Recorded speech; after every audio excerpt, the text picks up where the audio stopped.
जय हिंद दोस्तों, मेरा नाम है राजेश कुमार। आप देख रहे हैं चैनल इजी ट्रिक्स को। चलिए आज हम लोग देखते हैं कुछ जीके जीएस के सवाल जो general competition, SSC GD, MTS या सीजीएल सीएचएसएल या फिर बिहार दरोगा में पूछे जाते हैं। क्वेश्चन कह रहा है कि एनआरईजीपी का संक्षिप्त रूप है, यानी कि एनआरईजीपी किसका एब्रिविएटेड फॉर्म है। तो पहला देखिए क्या कहता है कि राष्ट्रीय ग्रामीण रोजगार गारंटी कार्यक्रम। ऑप्शन बी राष्ट्रीय ग्रामीण शैक्षिक गारंटी कार्यक्रम। ऑप्शन सी राष्ट्रीय तेजी से शैक्षिक गारंटी कार्यक्रम या ऑप्शन डी राष्ट्रीय तेजी से रोजगार सृजन कार्यक्रम। तो इसका सही जवाब हो जाएगा ऑप्शन ए।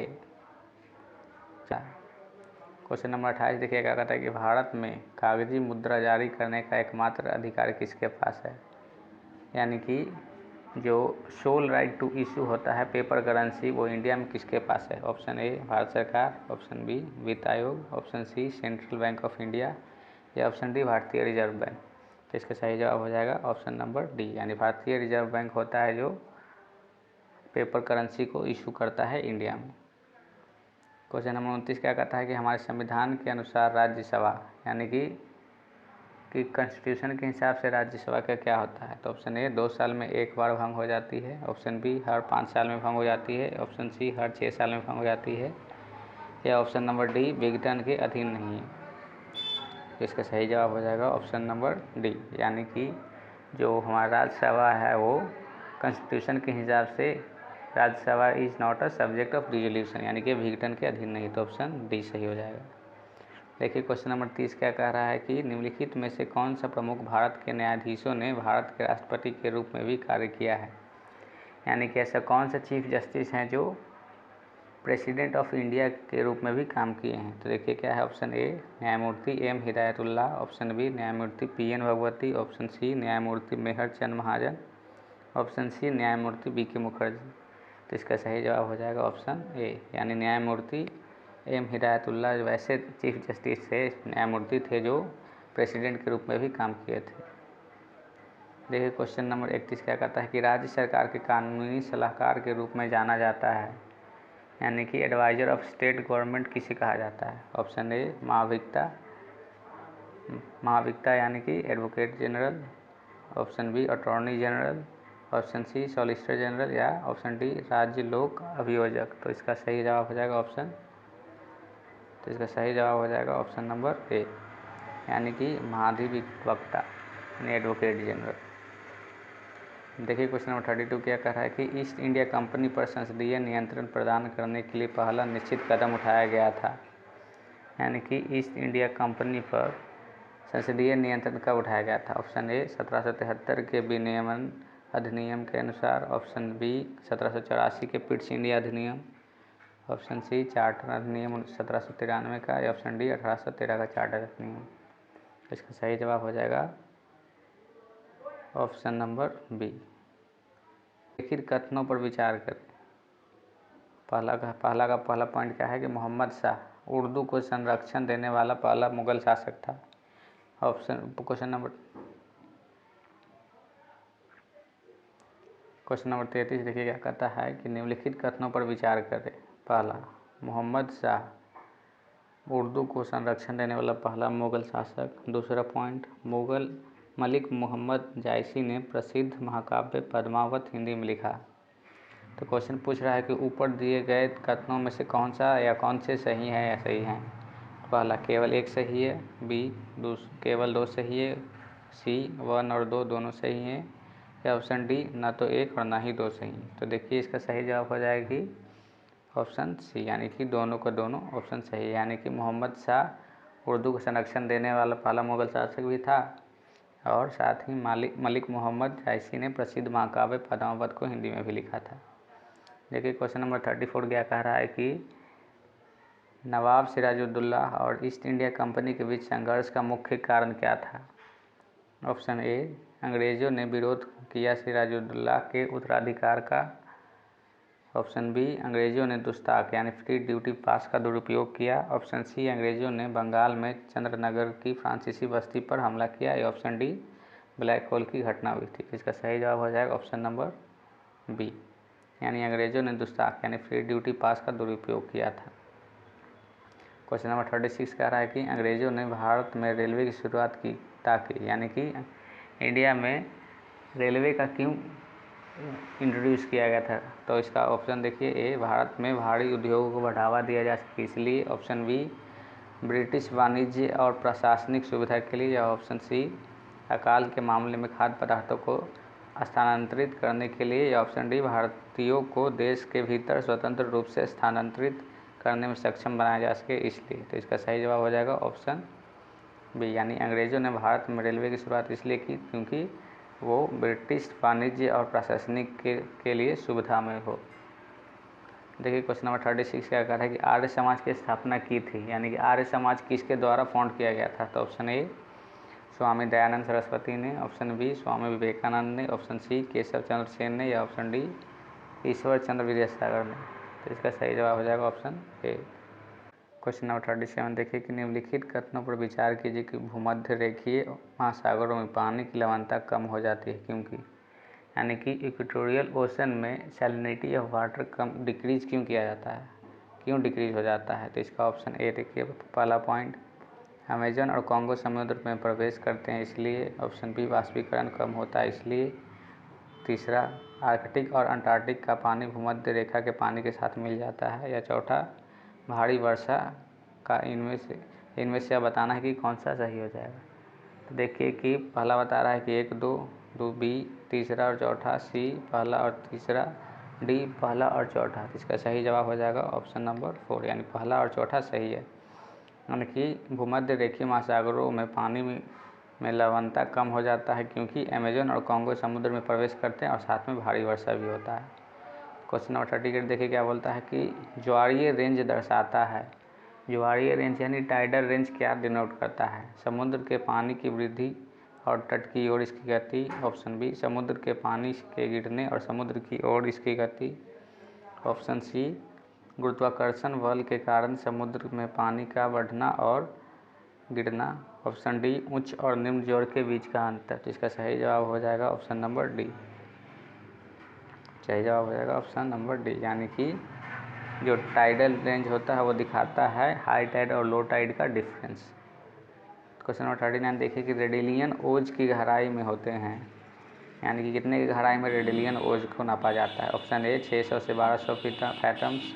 ऑप्शन बी, 1500 से 2000। ऑप्शन सी, 2000 से 5000। या ऑप्शन डी, 5000 से 6000। इसका सही जवाब हो जाएगा ऑप्शन नंबर सी। देखिए क्वेश्चन नंबर 40 क्या कह रहा है कि उन महाद्वीपों का नाम दे जो एक दूसरे का दर्पण छवि बनाते हैं, यानी कि कौन सा ऐसा कॉन्टिनेंट है जो मिरर इमेज बनाता है। ऑप्शन ए, उत्तरी अमेरिका और दक्षिणी अमेरिका। ऑप्शन बी, एशिया और अफ्रीका। ऑप्शन सी, अफ्रीका और दक्षिण अमेरिका। ऑप्शन डी, यूरोप और एशिया। तो इसका जवाब आप हमें कमेंट करके भी बता सकते हैं कि इसका सही जवाब क्या होगा।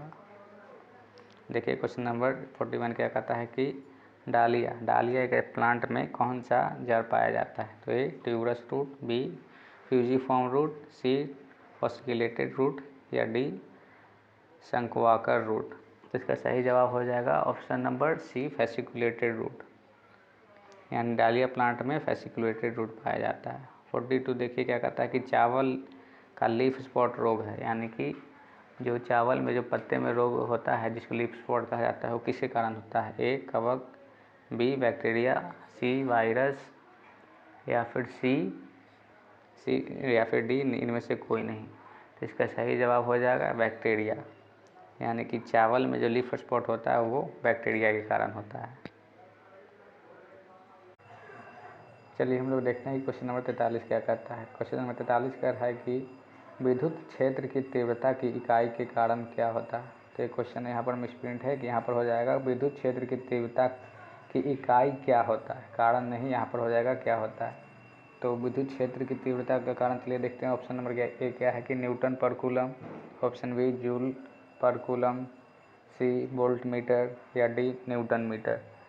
तो ये इसका हो जाएगा ऑप्शन नंबर ए हो जाएगा सही जवाब, यानी कि विद्युत क्षेत्र की तीव्रता की इकाई होता है न्यूटन पर कूलम, जो कि दिया जाता है किससे, E F/Q से। एफ फोर्स का क्या हो जाता है, न्यूटन और चार्ज का क्या हो जाता है कूलम, तो हो जाएगा न्यूटन पर कूलम, इसलिए 43 का ऑप्शन नंबर ए सही जवाब हो जाएगा। अब देखिए तो क्वेश्चन नंबर 44 क्या कहता है कि विद्युत चार्ज को स्टोर करने के लिए उपयोग किए जाने वाले उपकरण को क्या कहा जाता है।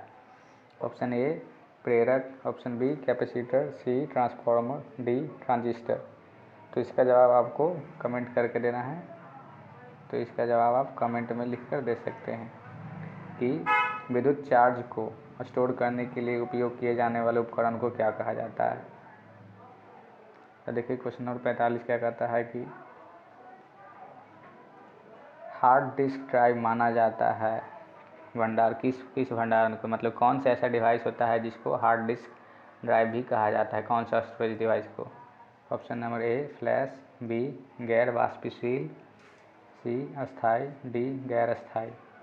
तो इसका सही हो जाएगा डी, इसका सही जवाब हो जाएगा ऑप्शन नंबर बी, यानी कि नॉन वोलेटाइल। इंग्लिश में इसको नॉन वोलेटाइल भी कहते हैं,